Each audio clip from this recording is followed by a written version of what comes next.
জয়গুরু, নমস্কার, শুভ সন্ধ্যা। আজকের সন্ধ্যায় দূরদর্শনের পর্দায় আমি আপনাদের সবাইকে স্বাগত জানাচ্ছি। 18th সেঞ্চুরি, ভক্তিবাদের জয় জয়কার পশ্চিমে। স্বামী বিবেকানন্দ, স্বামী যোগানন্দ, পরবর্তীকালে মহর্ষি মহেশ যোগী, ট্রান্সেন্ডেন্টাল মেডিটেশন। কিন্তু মিড 19th সেঞ্চুরি লোকসঙ্গীত এবং মার্গসঙ্গীতের জয় জয়কার শুরু হলো। এসে পড়লেন ভারতরত্ন পণ্ডিত রবিশঙ্কর, এসে পড়লেন পদ্মবিভূষণ ওস্তাদ আলী আকবর খান সাহেব, আর লোকসঙ্গীতের মুখ সারা পৃথিবীর কাছে হয়ে উঠলেন বাউল সম্রাট পদ্মশ্রী পূর্ণদাস বাউল।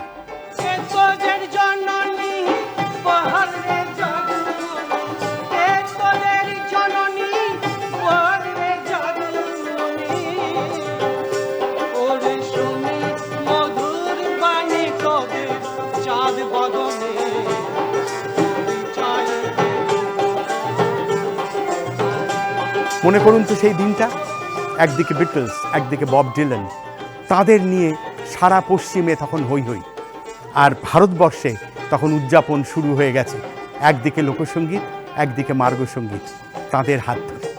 আজকে তার পদধূলি নিয়ে আমি এই হোক ফোকের যাত্রা শুরু করতে চলেছি। আপনাদের সামনে তাকে হাজির করব, সঙ্গে আমার বন্ধু, তার সুযোগ্য পুত্র, শিষ্য দিব্যেন্দু।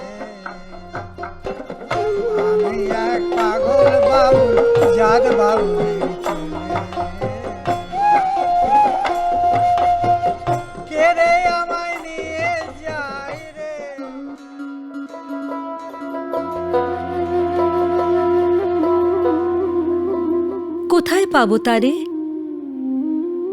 এই মনের মানুষের খোঁজেই মায়াময় ধরণীতে অনেকগুলো বসন্ত কাটিয়ে ফেললেন পূর্ণদাস বাউল।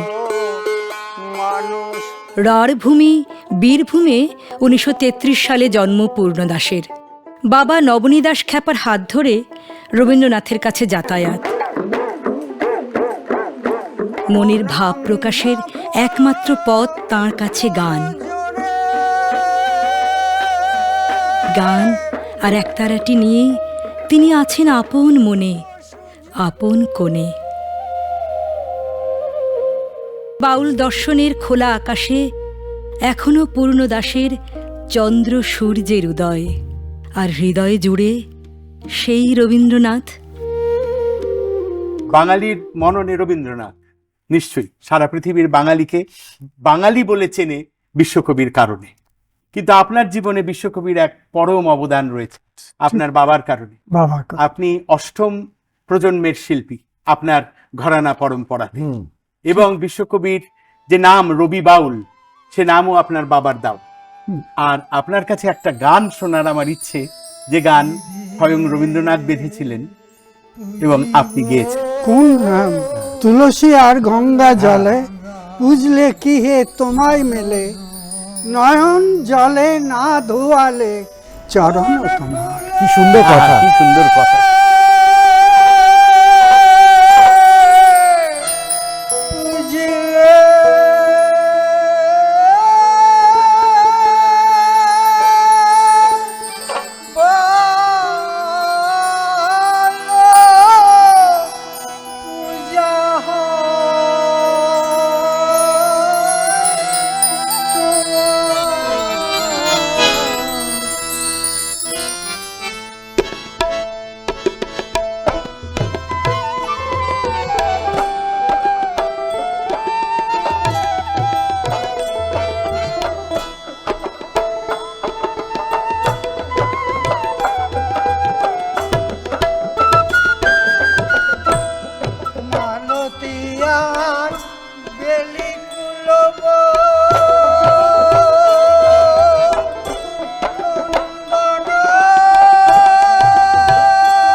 রাখো হরি কোন ইচ্ছা তোমার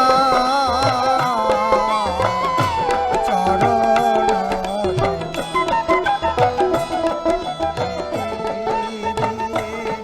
পুজিব বলো রাঙা চরণ তোমার রাঙা চরণ বলুন তো কি দিয়ে পুজবো আপনার রাঙা চরণ? চলো আপনার চরণে আমাদের সবার স্থান হোক এবং আপনার হাত ধরে এই যে মহান শিল্পধারার প্রচলন হয়েছে, পথ চলেছে, তার সম্বন্ধে আমি একটু আপনার থেকে জানতে চাই। এই গানটার একটা ইতিহাস আছে। এই গানটার পদকর্তা হচ্ছে ঠাকুর রবি বলে। হ্যাঁ, হ্যাঁ, মানে যেহেতু আমাদের রবীন্দ্রনাথ ঠাকুর আমার ঠাকুরদা নবনী দাসকে উনি খ্যাপা বাউল উপাধি দিয়েছিলেন, এবং যেহেতু ওনার থেকে একটি গান উনি নিয়েছিলেন হরিনাম দিয়ে জগৎ মাতালে আমার একলা নিতাই, সেখান থেকে ওনার হয়েছিল যদি তোর ডাক শুনে কোনো আসে একলা চলো দিন। তো তার জন্য মানে ঋণ রাখবো না বলে উনি কিন্তু ব্রাহ্ম ওনারা, কিন্তু দেখুন পুরো ঠাকুরের উপর একটা গান। ঠাকুরের উপরে হরি কি দিয়ে পুজিব বলো রাঙা চরণ তোমার। আহা। কি রাঙা। আপনার সঙ্গে কোন বয়সে প্রথম দেখা হয়েছিল? আমার 6 বছর 6 বৎসর বয়স। আপনার এখনো নিশ্চয়ই মনে আছে সেদিনের কথা। নিশ্চয়ই মনে আছে। আর আপনার ওখানে বড় হওয়া আর তারপরে কলকাতায় আসা, এই যাত্রা পথটা আপনি আমাকে একটু বলুন। আমি শান্তিনিকেতনে বঙ্গ সংস্কৃতি যখন শুরু হয় তখন আমাদেরকে নিয়ে এসে রবীন্দ্রনাথের বাড়িতে তুলেন।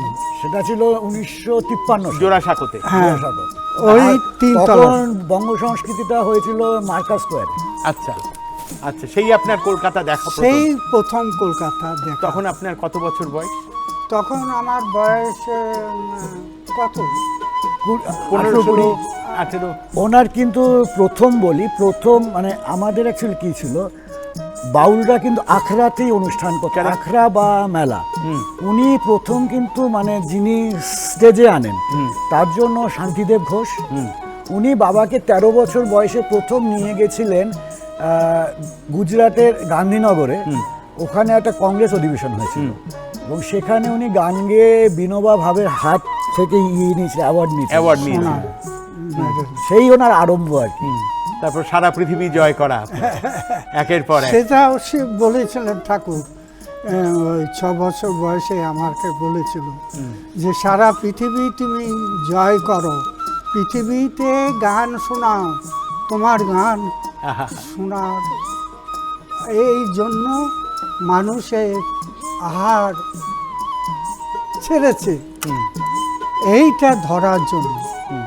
লোকসঙ্গীত অনেকটা পথ পেরিয়ে এসেছে।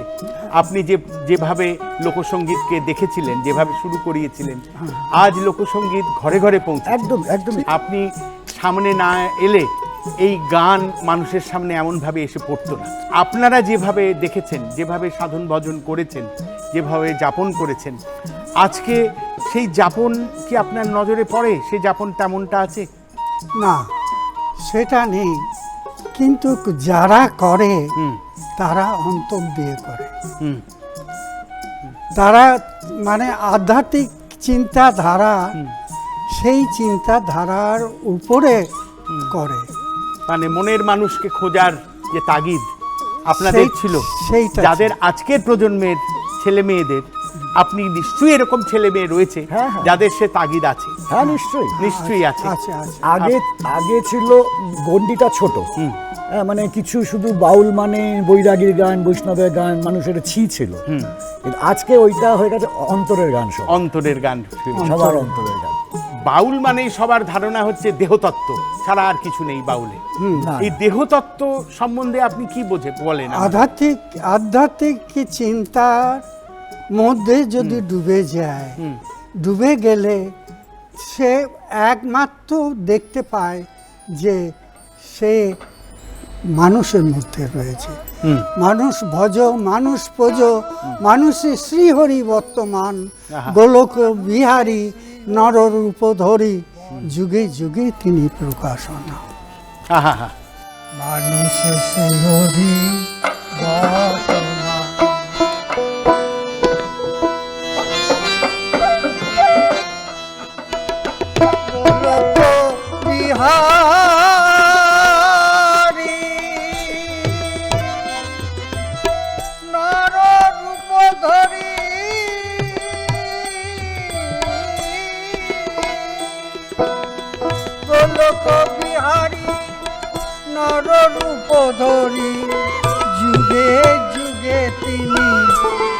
শাসন মানুষের শিহরি বর্তমান, মানুষের শিহরি বর্তমান।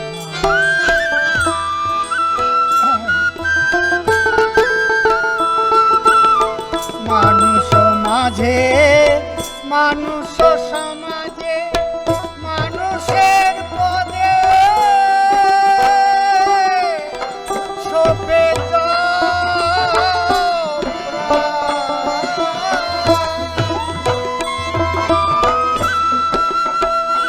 মানুষ পাপি হবে পরম ব্রহ্ম, মানুষ পাপি হবে পরম ব্রহ্ম, দেখতে পাবে রাধে শ্যাম, মানুষের শিহরি বর্তমান, মানুষের শিহরি বর্তমান।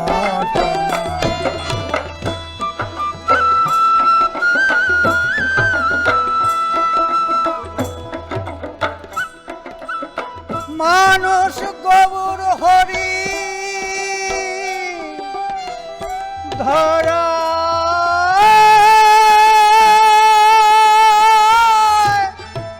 অবতরী, মানুষ গৌর হরি ধরায় অবতরী, সর্বজীবে করে প্রেমদান, মানুষের শিহরি বর্তমান, মানুষের শিহরি বর্তমান। মানুষ ভজ মানুষ পোজ মানুষের শিহরি বর্তমান, মানুষের শিহরি বর্তমান।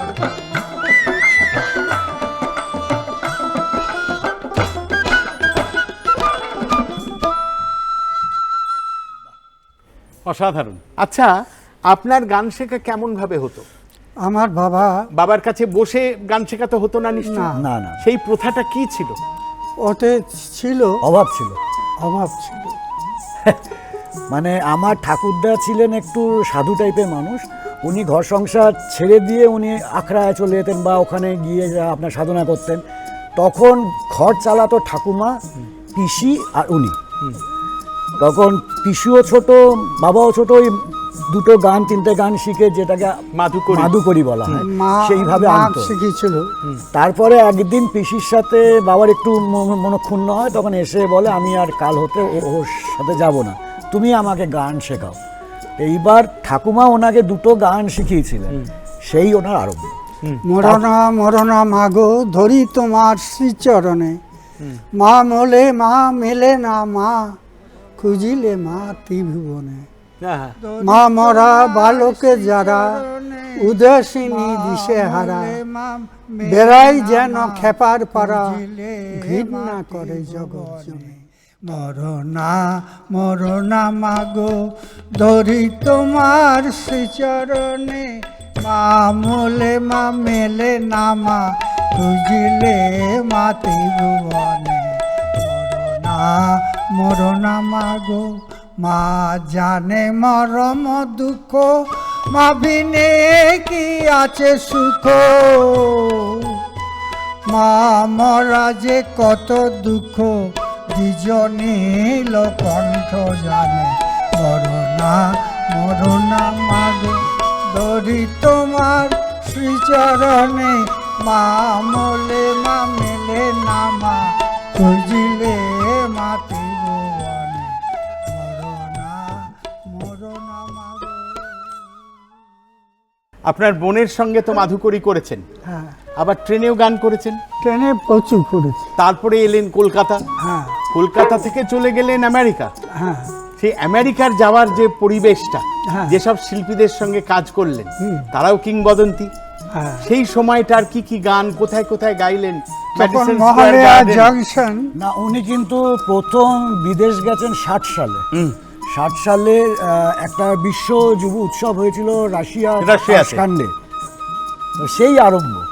তারপরে ধরুন 65-তে একবার গেছেন, 67-তে গেছেন। কিন্তু আমেরিকায় যেবার বব ডিলান হ্যাঁ, সঙ্গে 67 কাজ, সেটা কোন 67? 67। সেই সময়টার একটু আপনার অভিজ্ঞতা আমি শুনতে চাই।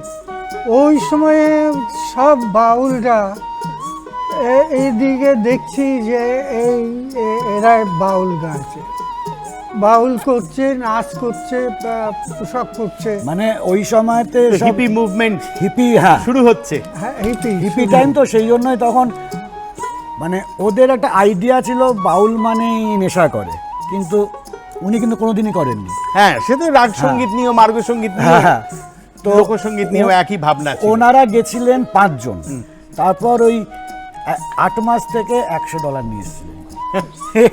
সেই সময়টার আপনার অভিজ্ঞতা মানে কেমন? চিন্তা আমেরিকা করেছেন। দেখেছেন, কেমন এদের সঙ্গে কাজ করার অভিজ্ঞতা? ওহো, বাপরে বাপ, এরা প্রোগ্রাম করে, কি যে প্রোগ্রাম করে, মানে চিন্তা করা যায় না, আর মানে পাগলের মতো। অ্যাকচুয়ালি এইটার সুযোগ হয়েছিল অ্যালেন গিন্সবার্গের জন্য। গিন্সবার্গ, হ্যাঁ। হ্যাঁ, উনি গিয়ে অ্যালবার্ট বি গ্রসম্যান, যিনি বব ডিলানেরও ইয়ে ছিলেন, ম্যানেজার ছিলেন, টিনা টার্নার, পিটার পল, মেরি, ডক্টর জোন, সবার দ্য ব্যান্ড,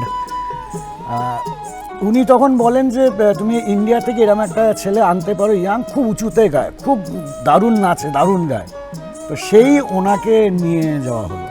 আমার ছেলে, আমার বাবা চেয়েও বেশি। না, আসলে ওনার এখন না বয়স হয়ে গেছে বলে উনি কিছুটা মনে রাখতে পারেন না, কিন্তু আমরা ছোট থেকে শুনে ইতিহাসটা শুনে শুনে জানেন। শুনে মুখস্থ হয়ে গেছে, বলে যায়। তো ওটাই আমরা উগলে দিই আর কি। বিশ্বকবি রবীন্দ্রনাথ তো বাউল সঙ্গীতের দ্বারা অনুপ্রাণিত। বহু গান এমন আছে যেগুলো বাউল সঙ্গীতের, বাউল গান থেকে উনি অনুপ্রেরণা নিয়ে তার উপর কথা দিয়েছেন। এরকম একটা গান আপনি আমায় শোনান।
এসব গান হ্যাঁ, তো ইতিহাস হয়ে থাকে। ইতিহাস গান, সত্যি ছায়াছবিতেও তো আপনি গান গেয়েছেন অনেক, হ্যাঁ, অনেকগুলো। অনেকগুলো। আমাদের বড় হওয়ার সময় হংসরাজ, হ্যাঁ, হ্যাঁ, অনেক অনেক হলে হলে একদম হংসরাজটা ওনার লাইফ নিয়েই লেখা কিন্তু। তাই বুঝি। হ্যাঁ, আর যেটা পরে অভিনয় করিয়েছিলেন অজিত গাঙ্গুলি, সেটা হচ্ছে টগরি। টগরি ছবি, হ্যাঁ। সেটা ওনার জীবন almost। টাইপ, হ্যাঁ। হ্যাঁ। আর বাবা যেটা একটা হিন্দি বই তো মিউজিক দিয়েছিলেন, সেটা অ্যাওয়ার্ডও পেয়েছিলেন, সেটা ছিল শ্যাম বেনেগেলের আরোহণ, আরোহণ। অম্পুরীদের নিয়ে। ছায়াছবির কোন গান আপনার মনে আছে?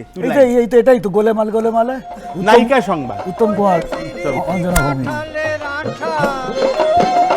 আঠা লাগলে পরে ছাড়বে না, গোলেমালে গোলেমালে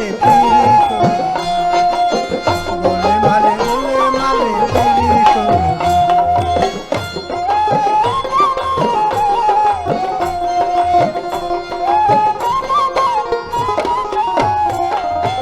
এক পিড়িতে শিব শ্মশানবাসী,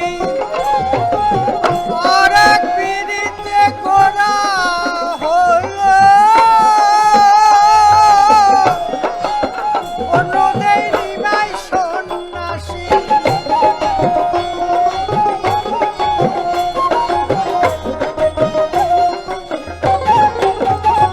আবার গীত গোবিন্দ পদ্মাবতী, আবার গীত গোবিন্দ পদ্মাবতী, রায় কেবল কয়জনা, গোলে মালে পিড়ি করো না, গোলে মালে পিড়ি করো না। লোক সঙ্গীত শিল্পীর যাপন জীবনের কেমন হওয়া উচিত? আর কি বলবো, আমি তো বলতে গেলে অনেক কিছু বলতে হয়। চাহিদা কম থাকা উচিত। আপনি আপনি যেটুকু মনে করেন সেটুকু বলুন, সেটুকুই আমরা মনে রাখবো। হ্যাঁ, চাহিদা এক নম্বর কিছুই নেই, ধরে রাখতে হবে। আর তারপরেই যারা খেতে মরে, না খেলে তরে, না খেলে তরে, মানে আমাদের একটা কথাই আছে, খেলে মরে না খেলে তরে। মানে এইটা সংযম হতে হবে, খাওয়া দাওয়া সংযম হতে হবে। সংযম থাকতে হবে, থাকতে হবে। এরকমই যাপন হওয়া উচিত। সাধনা তার বাউল মধ্যে হতে থাকা পারে। উচিত। আহা, আচ্ছা, এইবার বাবাকে আমি অনুরোধ করবো যে একটি গান গাইতে, যেটা মানে আমরা লিখেছি আমি এবং আরেকজন মিলে, ওনার ইয়ের উপর, জীবনের উপরে। হ্যাঁ, যে আপনার জীবনের উপর লেখা, হ্যাঁ, হ্যাঁ। আপনার পুত্রে, আর সুর করা তোমার, সুর আমার করা, আর এটা লেখা হচ্ছে রতন সাহার আমি মিলে দুজনে মিলে করেছি। আমি এক পাগল বাবু, জাত বাবু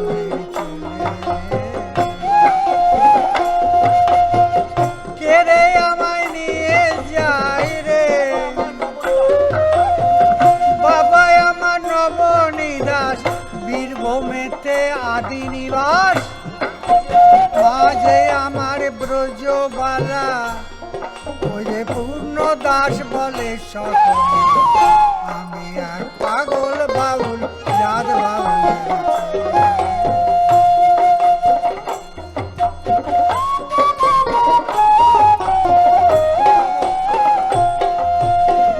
হাতে খামক কাঁধে ঝোলা, মুখে বাউল এন্দরে শহরে এলাম, আমি গ্রামেরই সন্তান, ওই আমি বাবুলের সন্তান, অন্য বস্তুকে যোগাবে, মাথার উপর ছাউনি দেবে, কৃষ্ণ কৃষ্ণ বলে কাঁদি, আর ভাসি নয়ন জলে, আমি আর পাগল বাউল, জাত বাউলের। এ আমাদের অনেক দিনের সাথী, এর নাম হচ্ছে বিশ্বনাথ রায়। তার ছেলে খুব ভালো দোতারা ব্যঞ্জ বাজায়, রোহিত, হ্যাঁ। ক্যাপ্টেন নাম। আর ওর নাম হচ্ছে মিলন, শুভজিৎ, দাদা আমি দিব্যেন্দু। অবশ্যই।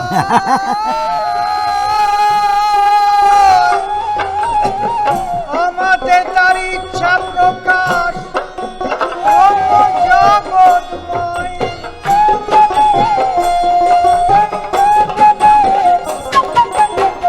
নাম গানের ভেলায় চড়ে ঘুরলাম কত দেশ, নাম গানের ভেলায় চড়ে ঘুরলাম কত দেশ, কত গুণের সঙ্গ পেলাম, নাই কোনো তার শেষ, ও গো আমার অন্তর জামি, এত কি চেয়েছি আমি, আমায় শুধু বাউল করো। এবার আমাদের নোটে গাছটি মুড়ানোর পালা, কিন্তু এমন মানুষকে ছেড়ে যাওয়া তো সহজ কথা নয়। আপনি বছরের পর বছর এমনটাই থাকুন আমাদের মাথার উপর, আর এবং আশা করব যে আমাদের মাথার উপর আপনার হাত সদাই এরকম ভাবেই থাকবে। আশীর্বাদ ধন্য হবে। জয় গুরু, জয় গুরু, জয় গুরু। জয় গুরু, জয় গুরু।